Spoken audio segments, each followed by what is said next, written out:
വീണ്ടും കുതിച്ചുയർന്ന സ്വർണ്ണവില. ഗ്രാമിന് 30 രൂപ കൂടി 11,495 പവന് 240 രൂപ ഉയർന്ന് 91,960 രൂപയായി. വിവരങ്ങളുമായി ബീന റാണി ചേരുകയാണ്. ബീന, സ്വർണത്തിന്റെ വില ഇങ്ങനെ കുതിച്ചുയരുകയാണ്.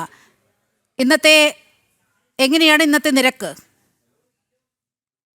ഇന്നും പതിവ് തെറ്റിച്ചില്ല എന്ന് വേണം പറയാൻ. കഴിഞ്ഞ കുറേ ദിവസങ്ങളായി സ്വർണ്ണവില ഇങ്ങനെ ഉയരത്തിലേക്ക് തന്നെ കുതിച്ചുകൊണ്ടിരിക്കുകയാണ്. ഇടയ്ക്ക് ഒരു ദിവസം സ്വർണ്ണവിലയിൽ നേരിയ കുറവ് സംഭവിച്ചതല്ലാതെ കഴിഞ്ഞ 2 മാസമായി വലിയ തോതിലുള്ള ഉയർച്ചയാണ്. ഏതാണ്ട് 15,000-ഓളം രൂപ ഈ 2 മാസത്തിനിടെ കൂടിയിട്ടുണ്ട്. ഇന്ന് ഏതായാലും ഗ്രാമിന് 30 രൂപ കൂടി, അതായത് ഒരു പവന് 240 രൂപ ഉയർന്നിട്ടുണ്ട്. അപ്പോൾ 1 ഗ്രാമിന്റെ വില 11,495 രൂപയും ഒരു പവന്റെ വില 91,960 രൂപയുമാണ്. ഈ ഒരു നിരക്കിലാണ് ഇന്ന് വിപണിയിൽ വ്യാപാരം നടക്കുന്നത്. എന്തായാലും സ്വർണ്ണവില ഇത്തരത്തിൽ കുതിച്ചു കയറുന്നുണ്ടെങ്കിലും 1 ലക്ഷത്തിലേക്ക് 1 പവൻ സ്വർണത്തിന്റെ വില എത്തുകയാണ്.